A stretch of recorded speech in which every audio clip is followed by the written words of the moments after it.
Spavatio est. Enigma cuderitas est.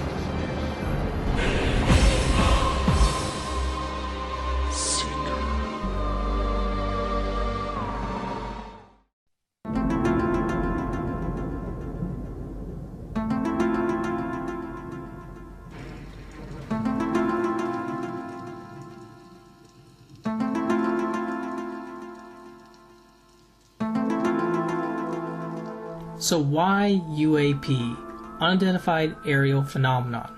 Why did the CIA and NSA choose to switch from UFOs to UAPs? What is this signaling?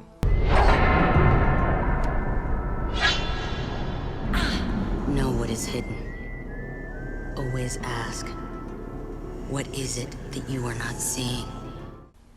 This is the question that the media has failed to ask and see.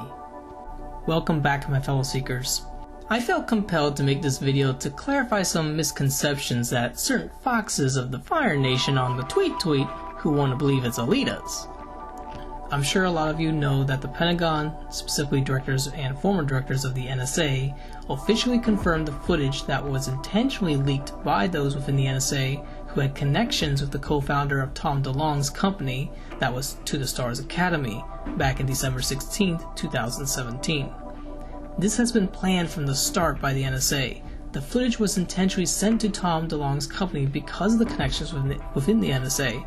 So Tom DeLonge is probably just in on the ride. The NSA is just using his company due to the connections with the aerospace, science, and entertainment divisions. In the future, maybe the Pentagon uses some other organization to create a soft disclosure process, so they don't have to make a public announcement. This is probably something they're not even letting President Trump in on, or any other future president, because this is a deep state matter. They're not going to let the president make any announcements related to UFOs. And maybe that's the best route. As someone who wanted to become an intel officer and maybe even try to get in the NSA, although I didn't make the cut, I can understand that they are choosing this route to try to create a soft psychological disclosure process to see how the public and how the media reacts to it over time. The first part of the plan was to use the To the Stars Academy YouTube channel to leak footage out, and then after a few years to publicly make a statement clarifying that the footage was real. Once the news had died down on that, a few years later they'll probably release some more footage indirectly to that YouTube channel. This is a clever but simple tactic by the Pentagon. As my colonel once told me, psychological warfare is a reality in geopolitics, so the same would apply to revelations on phenomenons. It's all about how the military can get ahead of disclosure before any other nation state. More than likely, there are classified treaties on the conduct of disclosure, and there's probably just a handful of people within the CIA and NSA actually working on this.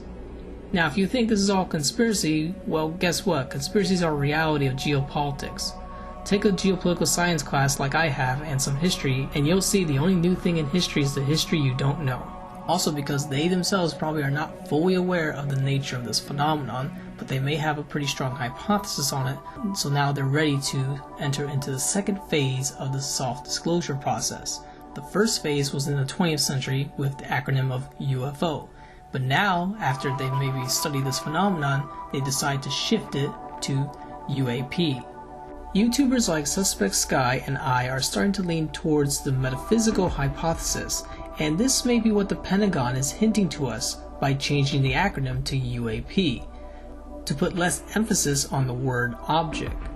But keep in mind, metaphysics doesn't mean it's not material, just that the causation is more interdimensional beyond the laws of nature, while still being able to produce matter and have an effect on natural laws, such as producing light and sound, when it so chooses. As the phenomenon starts to become more emboldened to reveal itself, and as video quality goes up in the 20th century, the military has to stay ahead of the phenomenon. The case in 2011 was a major wake-up call and scare for the NSA and CIA. That's the first time that the phenomenon appeared over a very sensitive region in the world. The Pentagon has no control over the phenomenon. All they can do is study its behavior. And that event was a bold move that got a lot of attention and could have had major ramifications on society if it had appeared in the daytime with a lot of people. But luckily the phenomenon has shown restraint and selectively chooses when to appear and who to appear. it's being very discreet. Researchers like Jacques Vallée have noticed this behavior. I'm sure the NSA is very aware of the discreet nature of this phenomenon and is trying to predict its behavior through studying hundreds of potential video evidence on YouTube after setting up filtration criteria through a qualitative research approach. So they are selecting the best footage with context. So the UFO that appeared over the Dome of the Rock may have been the event that caused the Pentagon to speed up its soft disclosure process, if they think that the phenomenon is starting to appear more often and that people just simply have more access to video footage. So during the age of the internet, the phenomenon is starting to appear more and more. The NSA is probably keeping tabs by studying the phenomenon using people's own footage, and they may be coming to the conclusion that they have to change it from UFO to UAP if the phenomenon does not fit the characteristics of being a solid object, in the sense of being a craft. But instead they might be noticing, based on what I've researched in my videos and my own personal experience of seeing a UFO, is that the phenomenon seems to have more of a substance quality to it, that has the ability to morph into an object, that may change from almost like a liquid to a solid. By changing the acronym of UAP, this could be a big hint that the phenomenon may have nothing to do with biological ETs, or a solid craft or probe, but something far more interdimensional in nature. So the object itself in the footage that we see may actually be the being itself. If that's the case, they have to be very careful in how they disclose this, and try to stay ahead of the phenomenon, in case it shocks the world like it almost did with the UFO over the Dome of the Rock. I think the Pentagon knows that the phenomenon is playing a psychological game on us, and it too is playing the game. When I summoned a large red UFO back in 2015, it was about the size of a car, a small car, about 200 feet away, just above the Forest Hill at night. I knew it was playing this kind of deceptive hide-and-seek game with me. I was the one seeking by signaling with a flashlight and asking it to appear over and over. I realized it was playing a game of like peekaboo, and when it went boo, it went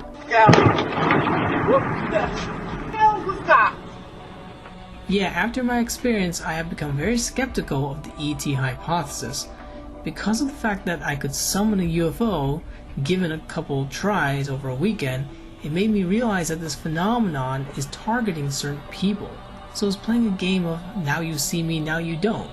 It was kind of like a combination of peekaboo and Marco Polo. And I'm not the only YouTuber to notice these behaviors, such as the mystery boom phenomenon and the USNs, unidentified strange noises. And I'm not talking about those biblical trumpet bullshit. I'm talking about things that sound like a fucking jet engine over your house and booms that shake the ground.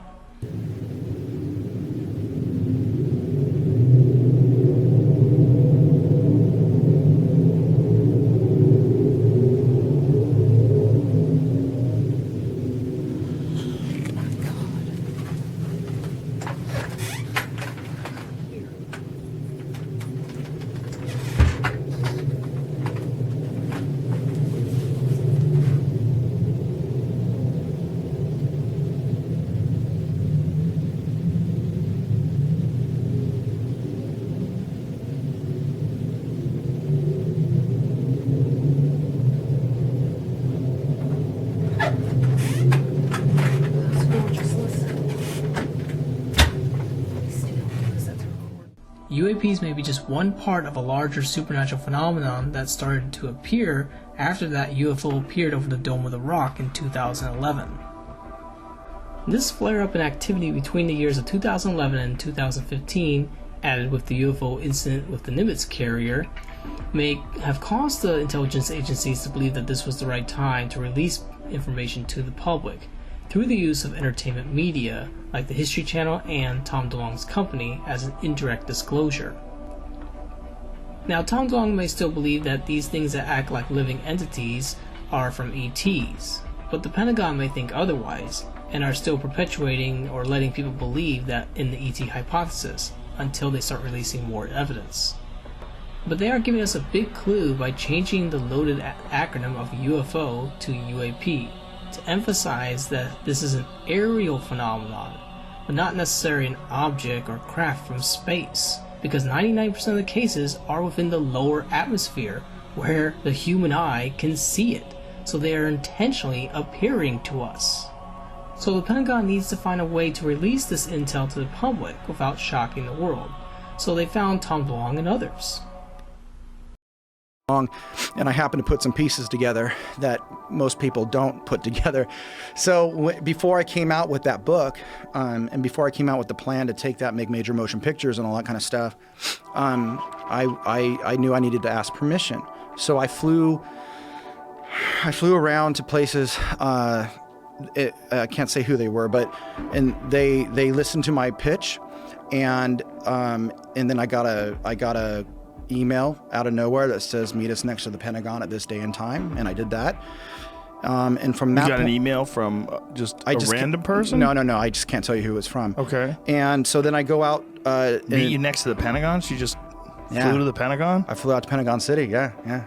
It's dude, this gets. Were you freaking out? I'll tell you when I started freaking out. There's more shit. It gets way worse. This is nothing. So that started me out near DC, taking some other high-level meetings, and there was somebody at a very high level that closed the door, looked me in the eye, and says, "Okay, I'm going to introduce you to somebody." And that person comes to San Diego, puts me on the phone with a general, and the general is listening to my little stump speech about what I want to do with this franchise, because I definitely didn't want to, I wasn't looking to like force disclosure, and I wasn't looking to be rogue and break secrets. I was like, look, I know what's going on here, and you guys are doing a kick-ass job, and I would have done the exact same thing should I have been the guy at the top that had to make some really hardcore decisions 70 years ago. So I want to support you. I think people are cynical because there's a vacuum. You guys can't say what you're doing. So all these people are just coming up with a bunch of bullshit to say, oh, they don't want us to know, or we can't handle it, or it's all about oil and money and all this weird shit.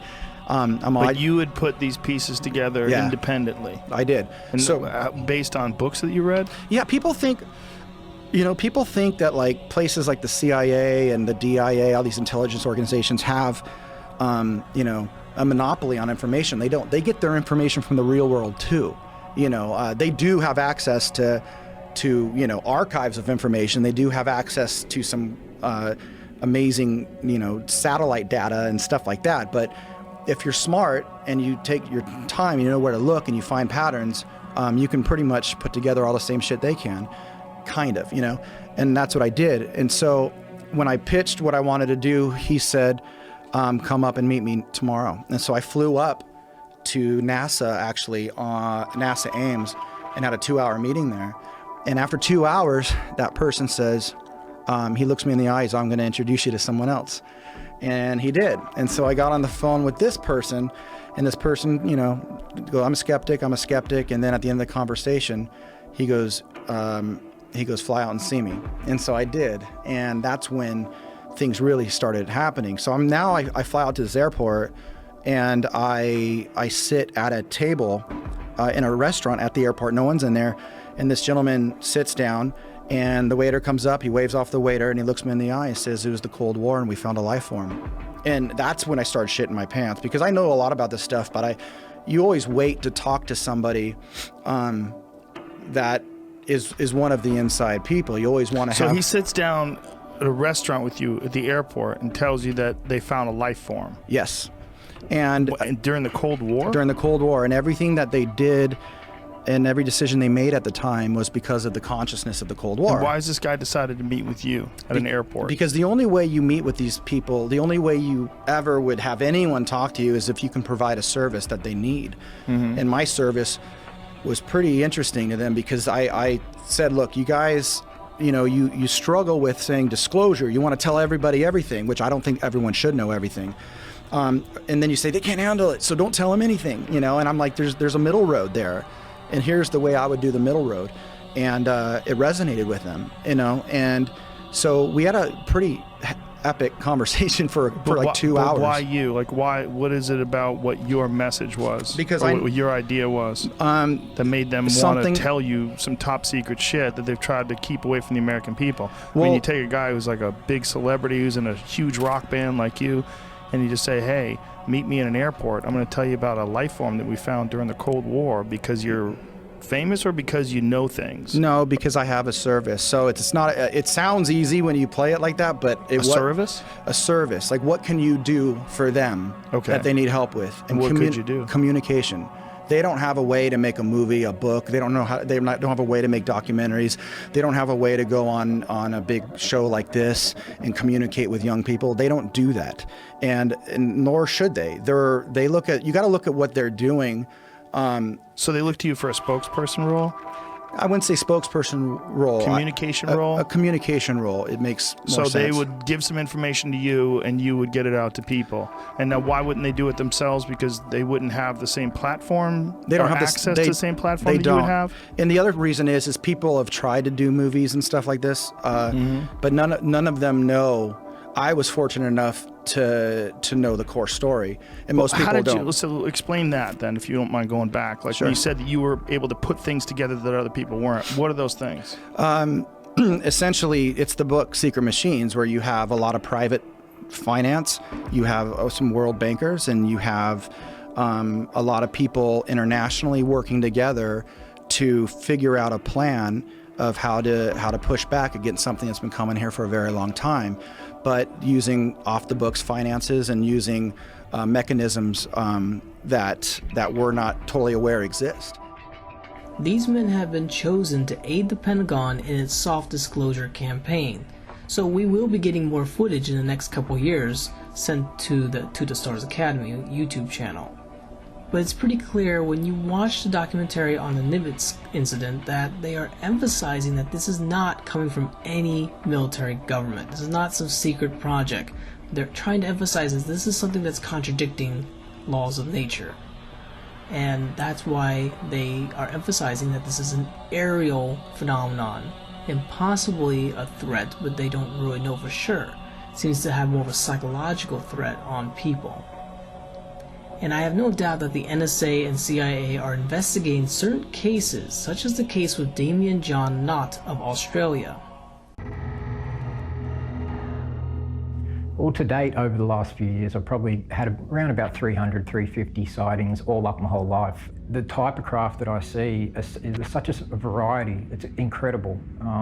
All different types of craft, from what you see Hollywood flying saucers to be like, right down to solid balls of light, which scientists could call plasma, or earth lights. These kind of craft, you'd think it would be impossible for what we know as a humanoid being to travel inside. So I believe that some of them are some sort of energy in themselves, or a being of light themselves. I lined it up with a tree and it's just slowly drifting. Sorry. It's slower than the cloud speed. I can still see. It's about to go behind into the cloud. See the strange way it's moving as well? The first object I saw when I was 9 was a red sphere. I've seen this time and time again during my life. I've had them follow me down the road. I've had them follow me on my skateboard when I was a kid. I've had them hover above my head, literally 10 feet above me. Just perfectly silent. The size of a basketball, nothing bigger. I really don't know what they are. I've seen them my whole life, probably at least 9 or 10 times, the red spheres. I've seen the white spheres literally tens of dozens of times.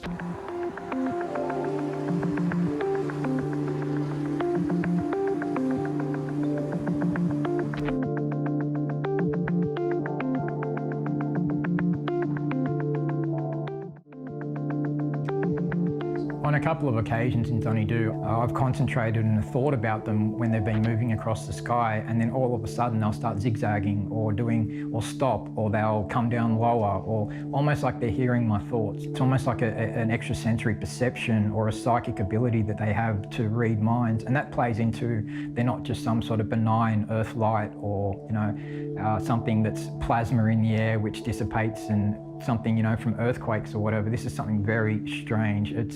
I believe it's inherent to this earth, and it's been here for a long, long time, probably before humans. Calling it a light doesn't seem right either. It seems like something more than a light, as though it's alive. It's just incredible. It has some kind of aliveness to it, beingness to it. And the way that they moved as well. As far as I know, they've been labelling us photographic contactees, the guys that sense or feel the objects are around in enough time to go outside and, you know, film the object hanging above the house or, you know, going past the home, whatever the case may be. And, you know, I'm not going to claim that I'm in contact with extraterrestrials and that they're talking to me, telling me stuff about the world, but I do know that they do appear above me out of nowhere when I've thought about them. And I can't explain any other reason why that would happen apart from there is some sort of link between the objects and myself.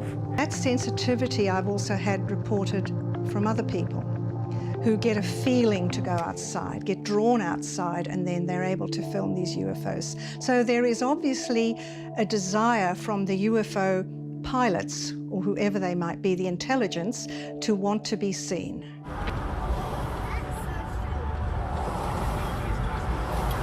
They're coming towards us. Straight over us.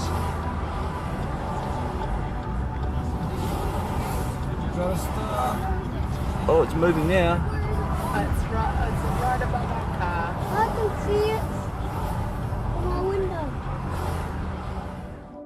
Damien is just one of a couple dozen rare cases that I'm sure someone in the NSA and CIA are aware of and are studying how the phenomenon behaves and targets certain individuals, such as I. Although my case is nowhere near the level of Damien's, but everything that Damien states is very similar to my case, in that if I really tried, I could summon a UFO given time and practice. But I'd rather not end up with poltergeist activity around. Seeing a little wooden model ball teleport in my classroom a couple years ago was good enough to convince me. If you guys want to fuck around with UFOs, all you need is a flashlight and a focused mind, a good camera, and maybe some holy water. So I would tell certain foxes of the Fire Nation on the tweet that these UFO molten metallic plasma-like substance, I guess, might not be Elitas, but they might be battle angels. Angels battling out for your soul. That isn't to say all of them are demonic, but a good chunk of them may be. So you don't want to fuck around with them too much because they will fuck with you. Literally. By possessing your brain and causing sleep paralysis and mentally raping you pretty much. And even possibly teleporting your body away and then bringing it back. Where do you think Star Wars gets its ideas? From real supernatural forces. And it sounds like the military has just discovered the Force. Yeah, this shit gets deep, and I'm sure Tom DeLonge is very well aware of the disturbing case files out there. But he's probably a little bit in denial. But so you gotta ask the question, do you really want to know? What the fuck is that in the sky? Why is it always like a shitty quality? Fuck. It's always the fucking videos with shitty quality, goddammit. Fuck.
disappeared. Yeah, I totally did, and I caught it on the video. Drones don't disappear.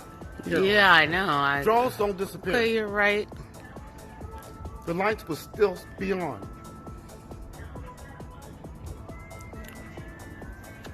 Okay, you're right. It totally disappeared off the camera. It's gone now. Where is it? If it's a drone, where is it? You know what? Okay, I'm sorry. I'm wrong. I can admit it. Oh my Lord! I don't see it. It's not there anymore. Enigma de Pravatio est.